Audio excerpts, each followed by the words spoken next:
I believe that the minimal phone trend has gone too far because it's a concept that's founded on very misguided principles.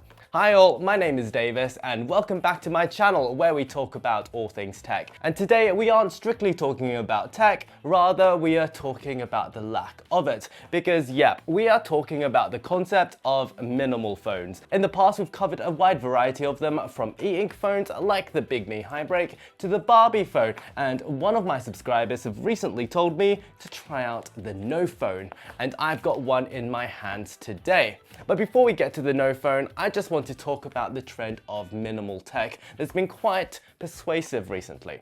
I mean, it's kind of silly, but I do kind of understand the draw of it, and the idea even has an air of romance to it.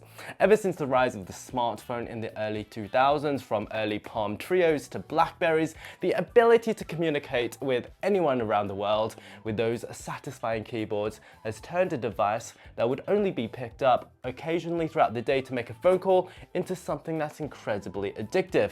And with the basic ability to browse the web, answer emails and play games, well, it resulted in a lot of early adopters to smartphones being called crackberries, even if they didn't have Blackberries. So we can say that the phenomenon of being addicted to your phone is not exactly a recent thing at all. Therefore, this recent rise in products that are designed to save you from your phone might not quite be as original as some might be thinking. And from my experience of this new wave of devices, well, I do have mixed thoughts about it. My favorite of those devices was the Big Me Highbreak, which was quite a novel device, which is basically an Android smartphone that just happened to have an e-ink display, which just made doing normal things like social media and viewing videos just that little bit harder and somewhat less pleasurable. And what I liked about that device was that it technically allowed you to do everything that you would need to do in the modern world, like Microsoft Teams and Slack, but that e-ink display made social media and addictive things like that less attractive. Also, I thought, because I can't quite tell if that was due to the terrible performance or the display, but it was effective nonetheless. And however, I did like reading a lot on that display, so I think that my screen time was just as dreadful as normal. Alternatively, I've also tried out the dumb phone trend with the HMD Barbie phone, or more specifically, the slightly dumber version that was available in Europe and Australia, as opposed to the slightly smarter US one. And my issue was that it was clearly only suitable to be used as a second device, a bit like the revived Palm phone. I think it's completely unreasonable to expect anyone to go through this modern world without apps like Microsoft Teams, email, NFC, and things like that. At least basic functionality that would be required. A phone that completely lacks these smart features would just mean that you'll be juggling two devices at a time, which is sort of opposite to a digital detox if you ask me. Other devices like the Lite phone suffer from the same problem. They just don't do enough for anyone to really function with these devices in the real world, which just means that you are going to have to carry two devices around, which is not an elegant solution at all. But remember when I said that this wasn't a new problem at all? Well, did you know that 9 years ago, some people were thinking the very same thing? In fact, on season 7 of the US entrepreneur show Sharktank, a product was pitched that, let's just say that nobody was particularly interested in, and it was called the NoPhone. No, not the nothing phone, the NoPhone. The founders, after seeing everyone addicted to their phones, probably, I imagine, looked to the quitting smoking industry. They thought that the crux of the smartphone addiction problem was not what you could do on your smartphone, rather the people were more addicted to simply just holding something in their hands more than anything else. And so they pitched what was essentially a plastic brick in the shape of a phone. A little like the wooden brick that Jeff Hawkins walked around with when he had the idea for the Palm Pilot, an idea that Steve Jobs famously did as well when he was designing the iPhone.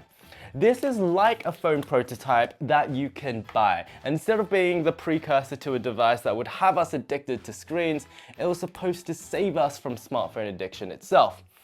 Were they successful? Well, while they didn't raise any investment from Shark Tank, they did somehow sell over 10,000 devices over the past decade. And despite selling thousands of units, almost 10 years later, well, I do have to say that that they most definitely failed with their mission statement. Because of the problem of phone addiction, well, it's probably worse than ever. So let's see why the NoPhone failed. So while I don't believe that the founders that we saw on Shark Tank are involved with the company anymore, the website is still up. You can still buy a brand new NoPhone today. I'm going to assume that it is rather old stock though, and you've got a choice of 3 different versions. There's the standard NoPhone, the original that was pitched all of those years ago.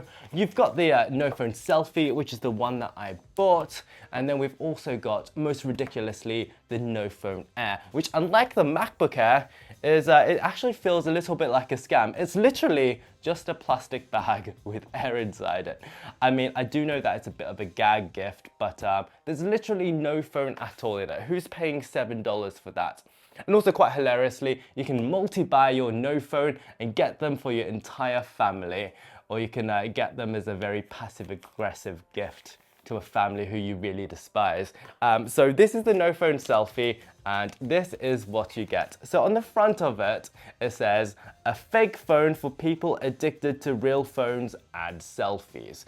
And we also have a list of specs that, even for 2016, don't look very impressive. For example, it says we've got 0 GB of storage, which is not a lot at all. We've got no headphone jack, which, actually thinking about it, it beat the iPhone to that by a year. So that's proper innovation there. We've got no Wi-Fi whatsoever. And despite this being the selfie version, we've got no camera as well. On the back of it, it says, with a thin, light, and completely wireless design, the NoPhone Selfie acts as a surrogate to any smart mobile device, enabling you to always have a rectangle of smooth, cold plastic to clutch without forgoing any potential engagement with your direct environment. Never again experience the unsettling feeling of flesh on flesh when closing your hand. So yeah, this is definitely going with the theory that people will be happy and addiction-free as long as if there is something in their hands, even if it does nothing at all. And perhaps what is my favorite feature with this phone is that the bag, the packaging, is indeed resealable. So you can use it for your lunch probably after you've thrown out the phone. And if we take it out here, we can see that for a 2016 device, even for a phone prototype thing, it just is not very nice. The material, while is quite solid, I think that it is solid plastic all the way through. It definitely feels almost 3D printed. We can see some of the remnants of the 3D printing on the side. It's not been sanded at all. It feels like that there are way too many unfinished edges, and it just desperately needs some sanding. I think that's like the main thing about 3D printing. You don't realize how much sanding you need to do. So on the front of it, we do have a home button because the iPhone X hadn't been announced yet at this point. We've got a massive fake earpiece at the top, and we've also got a fake camera hole. And the selfie version over here, we do have a mirror. And yikes, it is literally just a mirror that is stuck onto the plastic body of the phone. It's got very sharp and unfinished edges on the side. But at the very least, with this version, there is a tiny bit of utility, as you can use it obviously as a mirror if you need to check your hair or something. On the back of it, we've got another fake camera hole. We've got the logo, and yeah, that is pretty much it. This feels like a smartphone mock-up from maybe 15 years ago. However, I do feel like they could have created something a lot more beautiful here with this idea. Something that's at the very least somewhat nice to hold, but this honestly just feels like a 3D printed mock-up that I would have created during my high school design and technology class. I do think what is more interesting though is what it tells us about the minimal phone trend and smartphone addiction today. My hypothesis is that I feel like that people are largely addicted to their phones, not fundamentally because of the dopamine hits that social media apps like TikTok give you, although that is undeniably a contributing factor. Rather, phones have become essential tools that we use for almost every aspect of our lives. And that is the reason why that we are on them all the time. Instead of getting a train ticket, we tap on with our phones now. Instead of reading a proper map, we navigate with our phones. Instead of carrying a camera, we use our phones to take images. And instead of using pages, we use our phones to get messages from our boss at work on Slack instead. And instead of portable gaming systems to pass the time, we game on our phones as well. I feel like that it is virtually impossible for a professional in the modern world to get away from using a smartphone. And that is where I feel that the NoPhone here and a lot of other minimal phones today, like the Lite phone, get the smartphone addiction problem fundamentally wrong. We don't need a device that can't do emails and browse the web, because if you take these essential features away, then you are basically creating a paperweight like this, and you have to carry multiple devices, which is actually complicating one's life instead of making it simpler. Rather, if we do want to reduce our screen time and be more thoughtful about how much we use our phones, buying a less useful device is clearly not the way to do it. I don't actually believe that you need to purchase a new device. Rather, we have to hold people accountable for their own actions, because we all have the free will to delete those apps that we want to avoid, like Instagram and TikTok, and we can use focus modes and stuff like that to ensure that we don't get unnecessary notifications when we don't need to. And we can even download different launchers that make content less enticing. Through these actions that are completely free, we are then able to spend less time on our phones, but we don't exactly limit ourselves from navigating the modern world today. So that's why I believe that minimal phones like the NoPhone and more recent devices like the Lite phone will never succeed, because they fundamentally misunderstand why we use our phone so much. They are essential tools now, and not just mindless entertainment devices.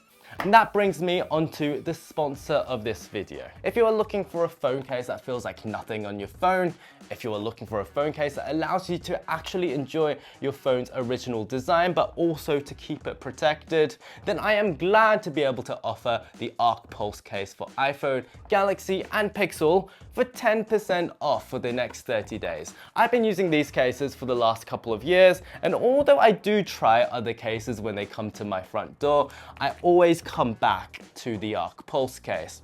There is simply no other case that allows you to enjoy the original design of your phone and actually feel your phone while also providing decent protection. I hate the look and feel of plastic cases, and leather cases are simply not water resistant and they wear out way too quickly. So a metal case like the Arc Pulse is an ideal solution. On my gold iPhone 16 Pro Max, I have the matching rose bronze color, and I think that it is absolutely beautiful. And of course you can get, colors like silver as well. I've dropped my 16 Pro Max, my 15 Pro Max, and my 14 so many times, and I've never shattered any phone because the corners are fully protected here. If you use my code Davis10 in the description, you can save 10% off your Arc Pulse case, and you can even get a matching case for your AirPods if you like as well. Thank you for watching my video, and if you want to see more videos like this, you can support the channel by checking out the Arc Pulse, and also by liking, subscribing, and also commenting your thoughts on the minimal phone trend. Are you a fan of this trend, or do you think that it's just capitalism gone too far? And until my next video, toodaloo.